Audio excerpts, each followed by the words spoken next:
Welcome to the Good Kraken Show. Today, it is episode 136. God, we've done 136 of these, man. 36 of these. Jesus a lot. Christ. That's a lot. Yeah, that's a lot. I am your host today, Devin Stanford, a.k.a. Brevin the Dude. How y'all doing? I am joined here today by my screaming Polynesian, Ernell Pearson.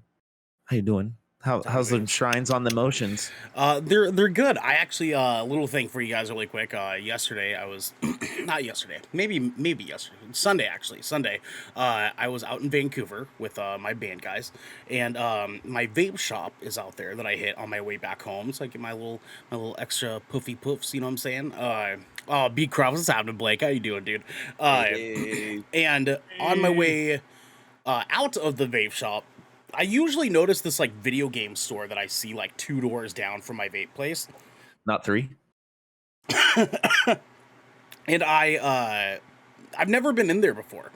And I've always just like seen the outside. I was like, well, that looks kind of cool, right? But this time I decided to go inside, and this place was like a vintage video game store. And so there was like all sort of like everything from fucking Japanese like versions of old school like Nintendo games. Like they had Dance Dance Revolution setups. Like it was nuts. It was kind of really fucking cool. It's called Double Jump out in Vancouver. Go check them out. I was just gonna ask you what it's called. Yeah, it's called Double Jump. They're a very, very cool place. But while I was there, I was like, yeah, I'll spend a couple of bucks. You know, I enjoyed my time here. Might as well support a nice local business. And so I got 2 things. One is right here in front of Kratos. I have a little figurine there. And Final Fantasy VII, Square Enix did a release of a bunch of different little miniature collectible figurines of all the original Final Fantasy VII character artworks, like the blocky ones, right? And so I got it in hopes that I would get Cloud, you know, to match my ridiculous decision to get a Buster Sword on my face. And lo and behold, I got fucking Cloud. So that was fucking lit. But they also had a dope ass, and it's kind of dark with my lighting right here, but this dope ass little $30 figurine of one Geralt of Rivia. Got that right over here. I saw him. I was like, oh, we gotta do that, because I saw it and I was like, And so it felt right. You know what I'm saying? It felt right to get Geralt while I was Geralting. Exactly. So that was my weekend. It's been a good weekend. Okay. Hell yeah. We are also joined by my beautiful little cherry blossom, Garrick Bartholomew. It's like the accent gets thicker every time. Like that's my plan. It's just gonna be like unintelligible by like episode 200.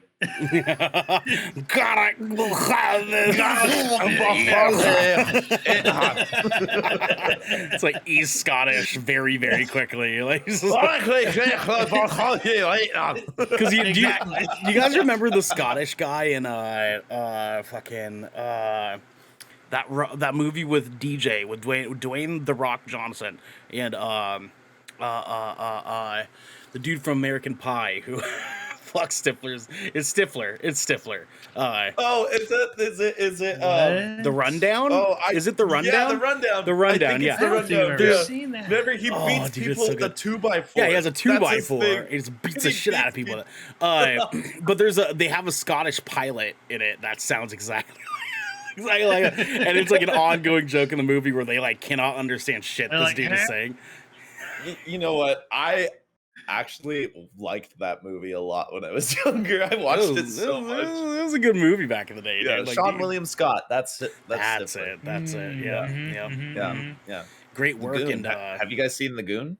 Tantric? What the fuck is Tantric? Yep. That's it. Evolution. He plays the character in Evolution. Oh, dude, I love Evolution. Yeah, dude, such a good movie. That's like one of the best like little sci-fi comedies ever. Oh my god, it's so good, dude. It's so good. Okay, I got questions. Then. Okay. You know, before we continue on further, you know, because we still got a little bit of time. What are your guys' favorite sci-fi comedy movies? Sci-fi comedy movies? Like just off the dome, one that just comes to mind. Dude, honestly, I would say like my default is probably Shaun of the Dead. Yeah, That's a good one. I mean, is that sci-fi though? Is that is zombie Is not? it? I mean, not it's its own? I mean, zombie sci-fi, right? Or is that? I feel like zombie is like just zombie horror. It's kind of like its own like genre now. You know what I mean? Like, so when I think sci-fi, I think like it's. I was gonna it has say to do with Hitchhiker's space, right? Guide. Hitchhiker's Guide to the Galaxy. Yeah, I mean, like I think that's kind of like in the pinnacle there, right? Like, if that's not. I mean, one there's a of the lot of best, comedy written like through the movie. You know, that's a pretty good one. You know, another really good one. Classic. I really like Paul. Did you guys ever see Paul? Yeah, Paul's It's, good. an- Paul's it's good. another Paul's Simon Pegg, Nick Frost movie. This might be fucking meta as shit, but I'm gonna have to say Thor Ragnarok because that is just a brilliant like. That movie is Oh, see, sci-fi I comedy, wasn't. I like- don't know. I totally like- wasn't thinking like that. Yeah, I was I thinking wasn't like thinking raunchier comedies, I guess. Sure, Like off the top of my head. Yeah. I mean, like there are some. Evolution's really good. Evolution's a really good That's choice. It's Yeah, like it a is. classic movie, man. I watched that movie probably fucking 100 times, dude. Like that movie's so good. Yeah, like, I loved it when when I was a kid. younger. All right. Okay. Hold on. Does Men in Black count? Because if Men in Oh, Black yeah. counts as the side. All right. Oh, Men yeah, in Black. counts. Men in Yeah, Black. Men in So, Black. Men Yeah, in Black counts. 100%. Okay, All right. 100%. Men in Black. Easy. Good Easy. answer. Done deal. Yeah. Done deal. Good answer. Yeah. That's a good choice. Good choice. That's a great choice. That's actually probably a better choice than Hitchhiker's Guide. Yeah, yes. Yes. Yes. Men in Black. Yes. Men in Black is a fucking Yes. good choice, honestly. Yeah. But yeah, we're not talking about sci-fi movies though today because we're talking about big old bugs, Warframe's potential end, and Biggin, and much, much more. Because this is the Good Kraken podcast, your choice for all the nerdy video game and pop media news, reviews, and discussions that you want to hear live every Tuesday at 7 p.m. and Saturday at 12 p.m. West Coast, Best Coast time. If you're riding this wave, you can head on over to our Discord channel where you can submit questions and topics to the show, get exclusive post-show content, and have early access to episodes before they go live on podcast and video services across the digital sea. Yarg. Yarg. But if you've emptied your pockets for the latest and greatest in entertainment, that is totally fine. You can watch us record the show live right here at twitch.tv/Good Kraken Show. If you have Amazon Prime, you also have Twitch Prime, which we would love for you to give that to us to help us keep pushing out content for all of you listening or watching at home. But you can also support us by going to our YouTube channel, clicking that beautiful bell and big red button, or by subscribing to our podcast channel by searching Good Kraken ! And leaving a review there. Review. We're so dumb. Ernell! What's happening? What's happening? Yo, we got some captain's orders, guys. If you've probably noticed, if you follow us on social media, we have a new rollout schedule now that we post every week. Ernell, tell them some more about that. Chase says hydrate. We gotta hydrate up. Water. H2O. Oh, fuck. Yeah. Yeah. Oh, fuck. Oh, I'm sorry, audio listeners. What the fuck is going on over there? It's like that scene from South Park. When Yeah, they right. meet the aliens. Yeah, dude. So our typical schedule that we've done for the past year and a half has been us releasing our content. We record our stuff live on Twitch for all of you guys to be able to watch and interact with us, be a part of the show. You guys get an opportunity to do that. And then we would have a day for our patrons to be able to have access to the content. And then the next business day after that, we would release our episodes to the public. Now that we have liquidated our Patreon temporarily, we have had to make a decision to be able to say, hey, fuck it, we're gonna have some fun. We're gonna hang out. We're gonna give you guys the content that you want when you want it, and that means now episodes will be going live at 6 a.m. the next day after the recorded live. So that's what we're gonna be doing from now. So if you miss our episodes on Twitch, you can just be like, oh, that's great. I have traffic on the way home or on my way to work tomorrow. I can just listen to the episode then. That's okay. That's all right. And we can make that happen for you because I'm a dirty, dirty, dirty little boy. And I like making sure that our content gets into your dirty, dirty little ears. You know what I'm saying? Let's go. Let's go. You know what I'm saying? I don't know how I feel about that statement. If I'm I quite honest, but you know what? I can be your whore. It's permanent. Wow. You were talking, so I thought it'd be a good time for me to just kind of Look, sign guys, that. if you want to, if you guys need that, like, talk to me first. I can facilitate it. Yeah, just let me out. What? Oh, we're terrible. Yeah, you know what I mean? Sorry, Garrick. Garrick's like, I'm here, I guess. I hate this place. I hate this. You just see it on his face every single time. Chase says dibs. He calls dibs on the horn me out part. Yeah, that sounds about right. That sounds about right. Yeah. Yeah. It checks out. My tight little bunghole is yours, Chase. Anyways, Garrick, what do we got next? Woo! We're gonna be getting this news that does not have anything to do with Ernell's tight little butthole. We are transferring into the helm. Squawk! Squawk! I can't right now. My voice still isn't. Walkity fucking squawk, my dude. Yeah, squawk. Because... Do you walk the squawk or do you just talk the squawk? Oh, That is dog! the I question. squawk the dude. squawk. You know what I'm saying? Look, man, if it looks like a squawk, walks like a squawk, and squawks like a squawk, it's a It's a squawk! Squawk! Xbox's Grounded is getting its own animated series. This is coming from Logan Plant at IGN.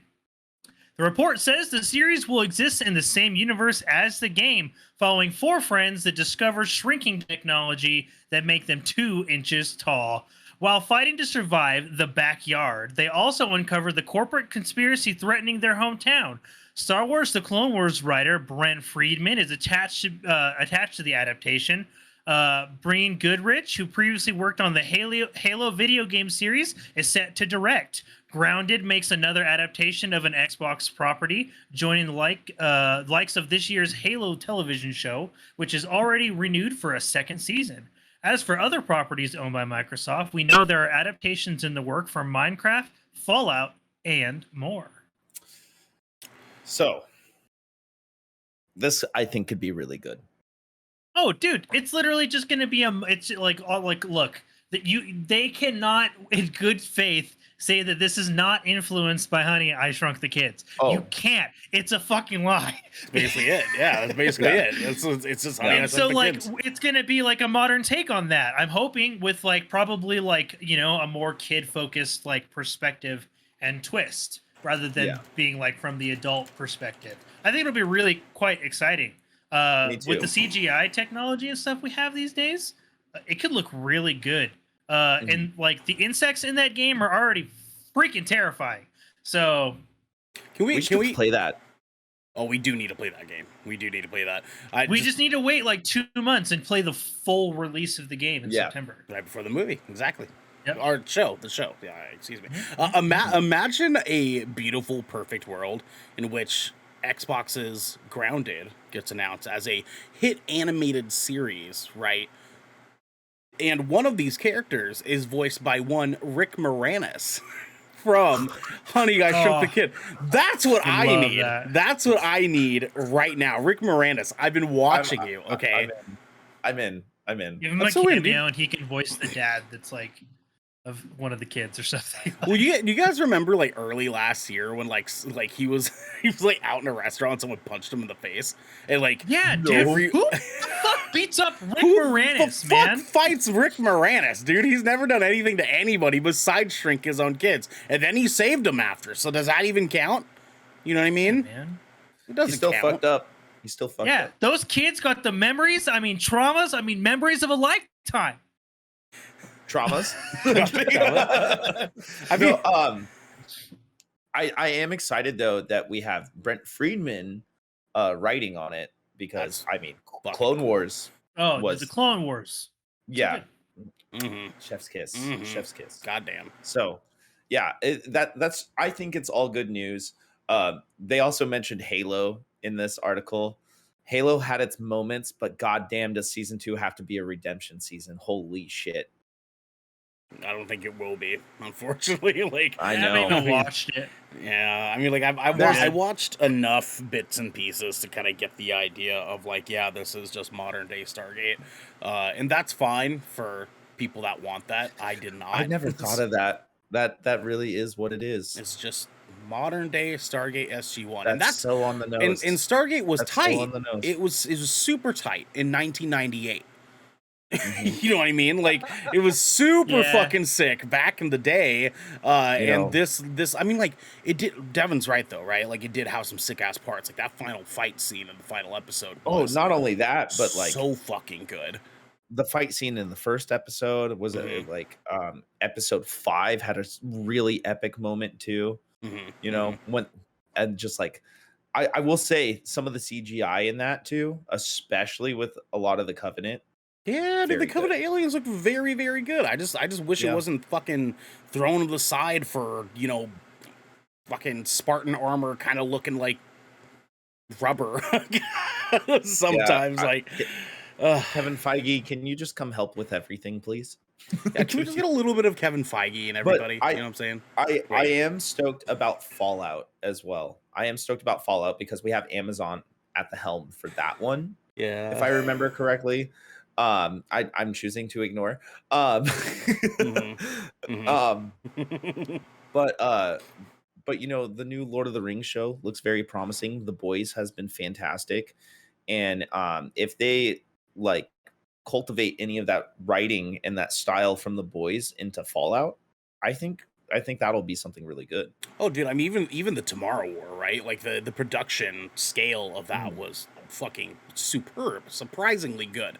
The writing was dog shit, like in all actuality, right? Like, I mean, like I enjoyed it for what it was, but like, you know, it did not have very good writing, but the production level was shockingly good. Like those aliens looked dope as shit. The guns looked real, like the explosion. What is going on down there? Dude, there's like the fucking randomest sounds occurring, and I don't know where they're coming It's from. Baby Yoda. It sounds like the magpies. It's the magpies. They came for you. Magpies. They found you. Oh, dude, they were back again today, but Jesus. Give me a second. Just carry on. Give me do your thing. Devin, go ahead and do the second story, I guess, man. Like, absolutely. More Fear Street films may be coming to Netflix, and this is coming from Tamara Jones over at Collider. In an interview with Yahoo, children's horror author R.L. Stine hinted at the possibility of more period-based Fear Street movies in the works at Netflix.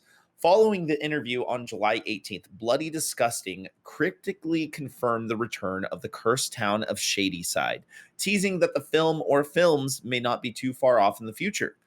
In his interview, Stine brought up rumors that a reboot of the trilogy may be in the works, noting that the success of all 3 films, which are all rated certifiably fresh with Rotten Tomatoes, the highest being Part 3, 1666, with a 90%. I also hear rumors about more Fear Street movies for Netflix because the first ones did so well last summer.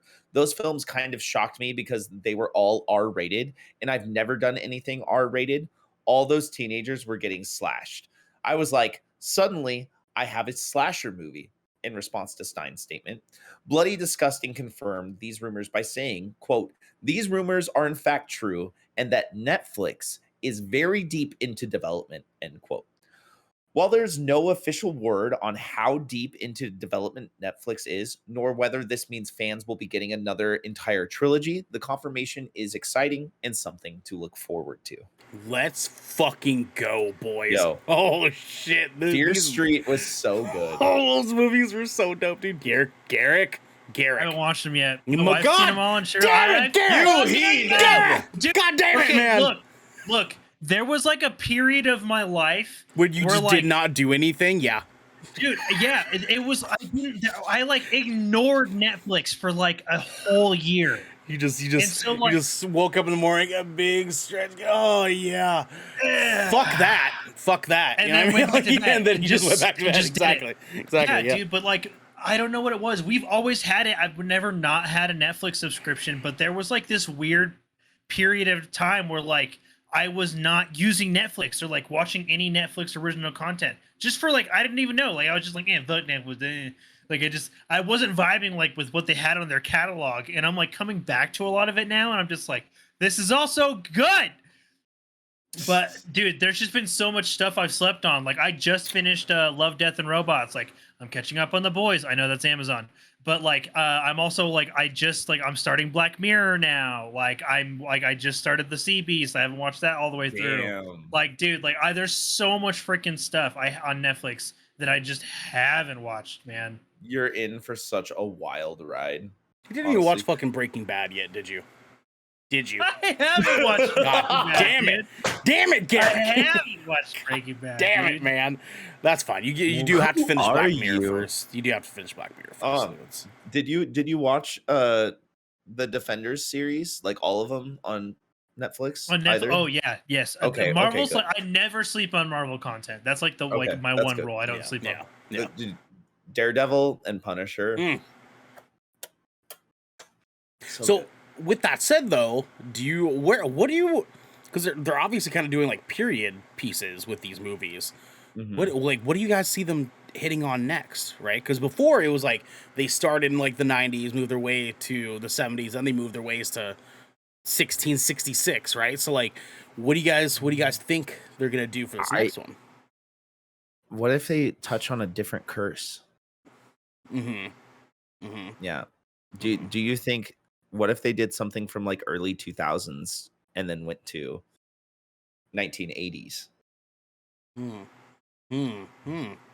don't know where to go from there. I know but I could really see need that. to watch these because they're all so like they basically got like more highly reviewed as they got released, essentially, very right? much so, And yeah. there's three of them or three of them. Three. Right? Three. And my wife like absolutely loves them. And I know I really need to watch them. I think it would be super cool if we saw like more in like the Pilgrim area stuff. That's 1666 Like honestly, stuff, like the 1660s. Honestly, I think it'd be cool because like it like to have some like Native American folklore mixed in like the period stuff. Ooh. Because like because that could get real spoopy mysticism, and I kind of vibe on. I really like that stuff, and I think it makes for really interesting and unique horror content. Well, I mean, like that's kind of why the next Predator movie looks so good, right? Yeah, I was just gonna bring that up. I mean, yes, that's it's Yeah, the setting. August 5th. The setting is what makes it important. That's so soon, guys. That's I so know, soon. dude. Yeah. Oh my god, 2 weeks. dude. Oh, weeks. it's gonna be so good. I'm so excited for that. Whew. Yeah. Well, here's my pitch, right? What if they take it in the reverse direction and they say we're gonna take your asses to the future, right? So it's like starts modern day, and then it goes like 20 years ahead, and then it goes like 60 years ahead, and they're like, oh shit, like there's ghosts in the future, and you know what I mean? I want something that is kind of the style of Cabin in the Woods again. Yeah. I think they could do like a sequel to Cabin in the Woods, honestly. I think it's been long enough. Not trying to like get too off track, but like I was just thinking about like, you know, horror settings and stuff like that, and I was just thinking about how much I liked the twist in that. Chris Hemsworth needs to come back, and then he needs to drive his motorcycle into another invisible wall. Dude, that would be so good. That would be so good if they pulled it off a way to make that an actual thing. Yo, when that happened, I was like, oh, Yeah. dude, it was just like, oh shit. You're just like, bye, Chris Hemsworth. Bye, dog. See you later, Thor. But before we go to our next story here, when I saw that movie, I didn't see any trailers before seeing that movie. I went into that completely blind, and I still think that is the best movie-going experience I've had. Besides Endgame. Sorry. You know what I mean? It's just like, it was one of those ones that was just like, it was so memorable because it was like unexpected and fun. Like, yeah, because like, especially even if you saw the trailers for that movie, like it presented itself trailer wise as like this super generic, like it had like a very generic cut to the trailer. Mm-hmm. And then like then the movie happens and you're like, what the fuck? Like, I think my favorite like theater experience short of Infinity War, right? Because that's a given, right? Like you see Infinity War in theaters, you're like, oh fuck. The only thing better than that is Endgame, right? I saw God, what is that?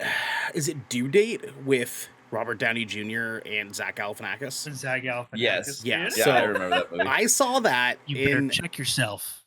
before you Before wreck you yourself. yourself. He's got glaucoma. And he's like, when he's like holding his dog, he's like, are you gonna give him a kiss goodbye? And he's like, what? Fuck you. It was like one of the funniest parts. So I saw that movie, and like one row in front of me was a massive like black family. And that was like probably one of my favorite experiences because they were having the time of their fucking lives in this movie. And they were killing me this entire fucking movie. I love when you pick up on like somebody else's vibe in a movie theater. Yeah, dude, they were like, loving every fucking second of it. Yeah, and like dude. I'm assuming she was the mom, was like having moments where she'd like add a little bit of commentary. She's like, "Oh hell no." And I was like, right, like her kids would like be laughing and cracking. I'm like, Mom, shh, quiet. And she's hollering and shit, being like, what the fuck is wrong with him? Like she's like screaming. like, you know what? You're right, Mom. You're right, Mom. I love it. You know what I also love though, guys? Some new fucking video games. Warframe's creators are making a new fantasy MMO called Soulframe. This comes from Cass Marshall over at Polygon. Saturday at TennoCon, Warframe developer Digital Extremes showed plenty of new content coming to its sci-fi ninja flipping MMO. Then revealed another surprise, a quote-unquote free-to-play action hybrid MMO RPG called Soulframe. Soulframe is being developed by Digital Extremes, with some Warframe developers moving over to work on the new game. Soulframe looks quite similar to its sci-fi sibling, but the game's combat will focus on heavy melee attacks instead of running and gunning, which means players will be in the thick of the action. Soulframe creative director Jeff Crooks described the themes of the game as quote-unquote nature and humanity colliding and ideas of restoration and exploration. Digital Extremes is also partnering with developer Airship Syndicate to develop a new fantasy MMO. While there are plenty of traditional fantasy elements, the setting is also powered by technology, allowing for a mix of swords, shields, magic, and high-powered artillery. We didn't see too much of this game, whereas Soulframe seems a little more fleshed out at this time. Digital Extremes will continue to operate and maintain Warframe, with live operations and community director Rebecca Ford stepping in for Steve Sinclair as that game's creative director. Sinclair and other Digital Extremes veterans will move to development and support for Soulframe. So we gotta hydrate really quick because that's what I was going to ask. But I need to show you guys this game, right? Because I was reading a couple articles on this game and I was like, new game from Warframe developers, right? And it's an MMO, which has me. It's an MMO, and then I saw a little article that was an interview with said director, talking about how his inspiration for this game was one Miyazaki's Princess Mononoke, and that's when I was like, all right, I'm fucking sold. Yeah, right? Dude, just take my fucking money. You don't even have. That's the pitch. That's it. I don't even need anything else. Goddamn money. I don't even need to see a trailer. That's what I'm gonna show it to you anyways. Doug, let's fucking go. Dude. So like, just watching this bitch, right? Just watching this fucking trailer here, okay? And it'll come up on your guys' like side there in a second if you're watching the stream. The artwork is exactly what I thought it would be. So basically what they're doing in this game is they're making a like Princess Mononoke world with Souls-like mechanics in an open world massive MMORPG. And everything about that just tickles my little insides. Like that one time in high school, you know what I mean? I'm Fry. Take my money. Dude, naked dude. There's a naked dude in this game. Like it's fucking brilliant, man. I'm telling you. I love the art direction. I was just shocked. Like the armor art here. Like, are you fucking kidding me, dude? And so like it's adding on even more layers to this, where it is like this sort of like technological world that makes sense in like what they're trying to go for here. Like, I am going to give them so many microtransaction dollars in this game. If their armor artwork looks like that all the time, take my money. Oh, dude, that is very, very reminiscent of many Warframe designs. Like, you're gonna eat this up. Oh, I'm actually excited about this because I've always wanted to play Warframe, but I felt like I was so far behind. It didn't feel worth it to like try and jump in. Right. It's hard to get into it now. Like if you're too far behind, people are Same. pretty deep in the game. same thing as like Destiny, right? You know, it's hard to stay up to date. Thankfully, I feel like we've played enough over time where we can just jump in and we catch up in a couple weeks and we play for like a month and then we stop playing again. Yeah, dude. And you guys see dude, that freaking moose looks so cool. the fucking big ass moose, dude, with the shit dangling from his antlers? Are you fucking? This is so cool. And ass cheeks. You know, Esco in chat says farmers tan booty cheeks. Yes, of course. Yeah. Like it's just like such a cool concept to me for them to be like, hey, like we did like techno ninjas. How can we change this up even more? And they said, well, people have been really vibing with Souls-like games. But also, what if we created a world that was like Final Fantasy-esque? Because that's what I get off of this. This is my game.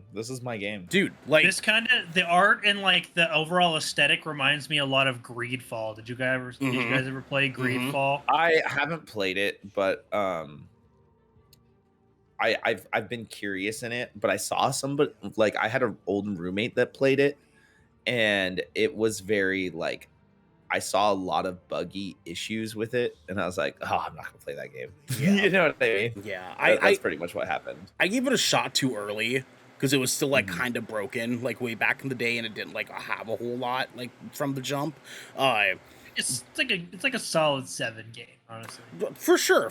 Like it's not quite. It doesn't offer everything Destiny can. But here's the deal: you guys got to see this part because this shit is fucking lit, dude. Like, because I'm pretty sure this next little combat scene you're about to see here might actually be kind of a snippet of like how the action's supposed to be. So this dude's about to go full King Arthur. Oh, dude, he's gonna go ham, right? Like it's like God, the costume design is so sick. It's I love dude. Like the gray arm aesthetic. That looks tight as shit. Yeah, It's just that looks tight as shit. Oh, that is a King Arthur moment. What the fuck? I'm telling you, dude. I'm telling you, you guys are a few seconds behind. I'm pretty sure they go to gameplay. Like, are you fucking kidding me? Are you kidding me? Oh, dude, it's so good, man. Dude, that's totally gameplay. That's like the way it panned to that over the camera. Yeah, like the over the shoulder angle. What? Nah, dude, that little magic thing was tight. Yeah. Oh, yeah. Dude, I'm telling you, boys. I'm telling you, I saw this last night and was like, yep, that's it. That's the one. That's the thing that's gonna take over for me. I'm telling you. He fucking mic dropped those dudes. Yeah, straight up, dude. Straight up. So, anyways, so cool, fellas, we're gonna be playing the shit out of this game. I tell you what. You know what I'm saying? So Warframe has always been free to play. Do you think this will also be free to play? Is this going to be a free to play? Pretty sure, yeah. It says then revealed another surprise: a free to play action hybrid MMO. Yeah, so it is going to be free to play, and like this looks fucking stunning for free to play, and like it is just.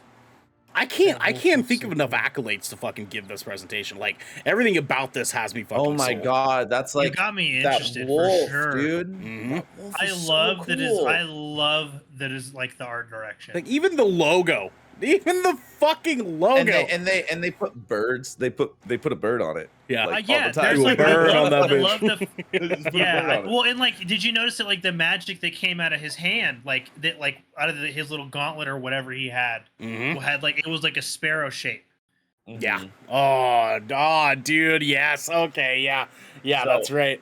Oh, I'm in. So like, like birds will have. In. I wonder if birds will have like some sort of central like theme of like maybe they have something to do with the soul in this game. Potentially, gotta collect birds. That'd be cool. Just collect the magpies in a little bag. like a leather bag with just like a leather bag with a little rope tie. Yeah, dude. Exactly. What if you get like some sort of like they had like a souls collecting mechanic in it, but like the birds were like your indicator of how much you were carrying. Ooh, like your birds, like the birds would flock to you. Like that's pretty. If cool. you had so many, I love passive mechanics like that, like Ghost of Tsushima's wind, like compass. The wind, I love. Like I enjoy like stuff like that. Or what if it is like the creatures in the world, like you know that they're like a powerful like like unique creature, Oh, and they have a huge soul birds, because like, of how flock many to 'em. birds flock around them. Like What birds if and that's ornaments and shit. Oh yeah, yeah. yeah? What if that's what they do? Because they showed That's that pretty with cool. that moose. That's pretty fucking cool, Is- dude. I'm here for it, man. Does it have a release date? No, they have not given a Or is release it date yet. They in just development? yeah, giving us an official announcement of the game itself. And we will definitely be seeing that. But some other stuff we're going to be seeing here soon, guys. New God of War Ragnarok story details reveal we'll be visiting every realm. This comes from Hiron Cryer over at Games Radar. Over the past few days, players noticed via the gamer. Oh God, I hate when it does that, the copy pasting, that the PlayStation 5 store Opens a new description of God of War Ragnarok had been updated with an entire new story description for the new game. This is actually the first time we've had any direct writing on the story of Sony Santa Monica's forthcoming sequel, as trailers and developer interviews have skirted around what'll actually be happening. Quote, Fimbulwinter, hell yeah, baby, is well underway. Kratos and Atreus must journey to each of the 9 realms in search of answers as Guardian forces prepare for a prophesized, they misspelled that, battle that will end the world, end quote. The PlayStation Store description for Ragnarok reads, finally confirming that the leading duo will be visiting all 9 realms in the upcoming game. Quote, along the way, they will explore stunning mythical landscapes and face fearsome enemies in the form of Norse gods and monsters. The threat of Ragnarok grows ever closer. Kratos and Atreus must choose between their own safety and the safety of the realms, end quote. The store description for Ragnarok concludes. So, Yeah. I will be playing this game on release. Talk about taking my fucking money. Oh, absolutely. You know what I'm saying? Yeah. I honestly, boys, I'm contemplating getting the like $250. The Yodnar edition. Get the Yodnar. I'm thinking about fucking it up a little bit. You know what I'm saying? Like, Ernell, please fucking get it, because one of us should fucking have it. Like, I'll do like a box. I'll do like a package opening video for it and everything. TikTok video. TikTok. Yeah, dude, there we it's go. like there we the go. Thor's hammer looks so good. But here's the deal. That's what I was gonna say, right? If I do it, I'll happily let you guys hold Mjolnir if you want. You know what I mean? Like, you guys It's can hold because we're Mjolnir. worthy. Exactly. More so Garrick than you, but but far less more than Xander, right? Because Xander's the least worthy here. You know what I'm saying? Yeah, right. You know what I mean? You know, let's go. Dude, this is fucking exciting. Because, like, I know that, like, all 3 of us, at some point or another, in the end game, we're like, am I ever going to fucking go to these last 3 doors that they just don't let me go to? Dude, that you just don't even address, like, really at all, because they're busted as fuck. And that's basically it. It's like, you can't go here. Like, bridge is broken. Like, yeah, that's fine. Bridge is broken. That's fine. But I think what they were probably trying to do, and I'm sure you guys agree, is like they probably planned on doing DLC, but then they saw the feedback and how massively loved this game was, and they were like, we gotta just go to the sequel now, right? Like, we just gotta go to the sequel now. Oh, and that's dude. probably what happened, because they were probably planning for 3 DLCs for this, right? So, like, it would make sense for them to be like, nah, dog. Like, the money's actually over here, dude. They love You this just shit, get to bro. do Well, it's all Sony. They're gonna things chase now. money. Come on. Yeah, exactly. Well, So, like, honestly, the thing is, I'm actually, like, I am not concerned about playing this on my PlayStation 4 at all. Yeah, I still think it's going to be a great experience. That's where I'm gonna play it. yeah, I mean, it's Like, available on PS4 because the PS4 should be able to run it. If it couldn't, they wouldn't have it on there. So, Thank you, Ernell. PS4. got you, baby. I got you, baby. You know, I got you. You can thank my beautiful PS5, actually. And the kid whose dad made him sell it. What a Dude, fucking cheers to loser, that right? guy. What a nerd. What a fucking loser. nerd. Wait. Fucking loser. Oh, okay. I thought you actually had some cheaper, some spit for saying. I was like, it's my sure case. It's for these. oh, okay, yeah. Sure. I got you. Fuck that, dude. So before we kind of go into the next stuff here for the rest of the episode, my quick question to you guys is, what do you want this plot to be for God of War Ragnarok? Now that we know we're going to all 9 realms, what is this plot going to be? Garrett, go.